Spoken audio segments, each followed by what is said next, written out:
Bonjour à toutes et à tous, c'est ENZ, j'espère que vous allez bien. Alors aujourd'hui on se retrouve pour l'actu manga de la semaine.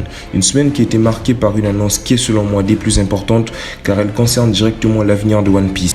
Et plusieurs autres news très croustillantes. Sur ce, on se retrouve après le générique.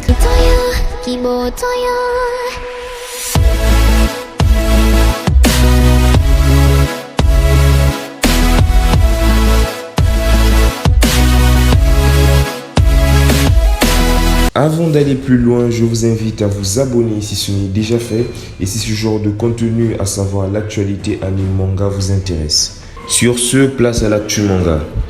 Dans une publicité pour le One Piece Magazine numéro 10, prévu pour le 4 septembre 2020, l'éditeur Shueisha annonce officiellement que le manga One Piece d'Eiichiro Oda se dirige vers l'arc final.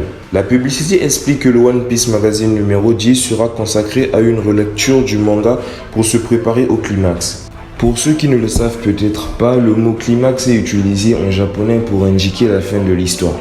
Toutefois, avec Oda Sensei, un arc peut durer des années, tout comme on ne sait pas encore quand se terminera l'arc en cours. Mais nous voilà prévenus sur la situation actuelle de l'œuvre. C'est dans le numéro 36-37 du Weekly Shonen Jump de cette semaine que la date de lancement du manga Burn the Witch a été dévoilée. Il est donc prévu pour le 24 août dans le Weekly Shonen Jump numéro 38. Comme cela a été déjà spécifié, ce sera un manga court de 4 chapitres. Le premier chapitre fera 57 pages, dont les pages couleurs et la couverture du magazine. Il n'a pas encore été notifié combien de pages feront les 3 autres chapitres. Le début de Burn the Witch signe donc le retour de Tite Kubo, auteur de Bleach, dans l'industrie du manga. C'est toujours via le numéro 36-37 du Jump de cette semaine que nous apprenons qu'il y aura un chapitre spécial de 19 pages pour l'exposition spéciale Promised Neverland. Toujours avec The Promised Neverland, le site officiel a révélé le teaser vidéo du film live Yakuzaku no Neverland The Movie. Le film est prévu le 18 décembre 2020 dans les salles japonaises. Mauvaise nouvelle pour les fans du manga Actage. La chaîne de télévision NHK a rapporté que Tetsuya Mitsuki, scénariste du manga, a été arrêté ce samedi 8 août 2020 au Japon. Ce dernier est accusé d'actes indécents sur 2 collégiennes dans la rue. Une caméra de sécurité le montre sur un vélo en train de s'approcher de la fille par derrière et de l'agresser sexuellement. Les actes se sont déroulés le 18 juin 2020. L'éditeur Shueisha a déjà retiré de ses plannings le tome 13 du manga qui était censé sortir le 2 octobre. Plus d'informations prochainement. Mais je peux d'ores et déjà vous assurer que l'avenir de son manga est très en danger sur ce coup. À l'image de Mitsutoshi Shimabukuro, mangaka de Toriko, qui avait vu son manga Seikimatsu Leader Den Takeshi être annulé en 2002 pour les mêmes motifs. Ce ne serait donc pas une surprise si Matsuki Sensei voit son manga être arrêté. Et on termine avec la partie Actu Manga avec une news insolite.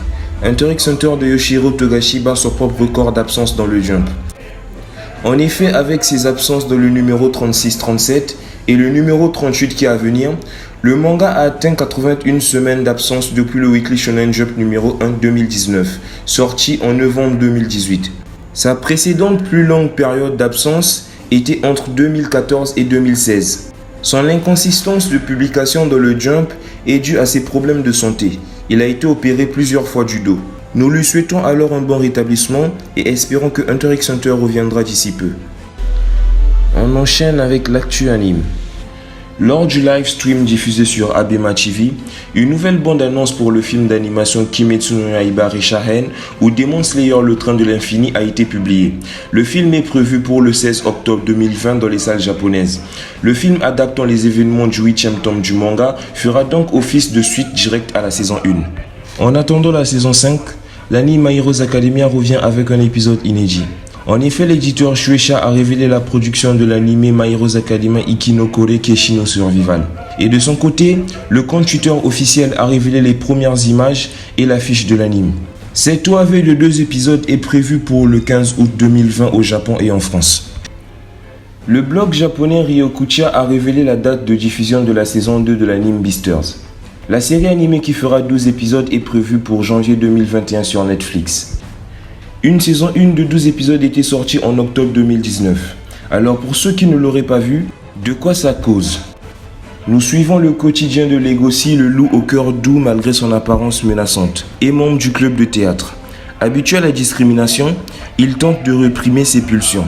Un jour, Un de ses amis est retrouvé mort au sein du campus, ce qui crée un climat de terreur dans lequel chaque animal fait ressortir ses instincts primaires pour survivre. Et comme si cela ne suffisait pas, c'est toute la société qui est en ébullition.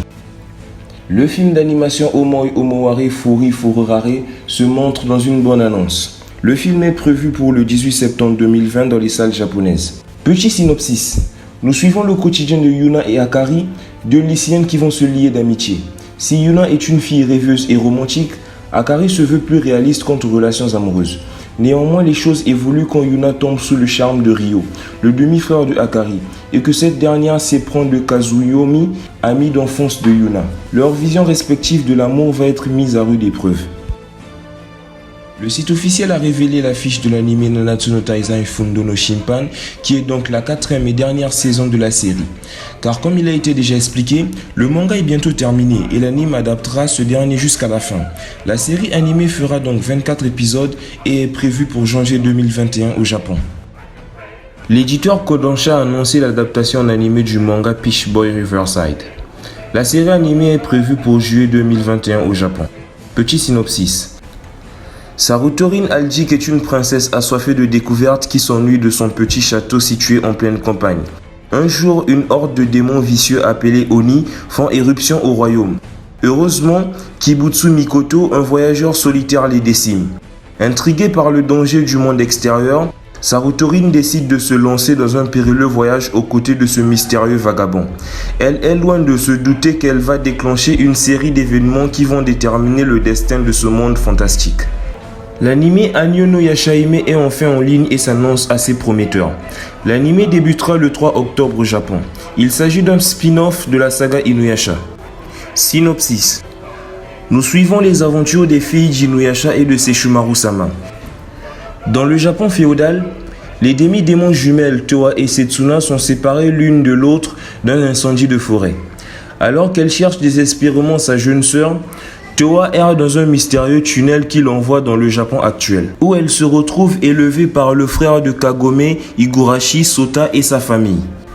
10 ans plus tard, le tunnel qui relie les deux époques s'est réouvert, permettant à Towa de retrouver Setsuna, qui est maintenant une tueuse de démons travaillant pour Kohaku.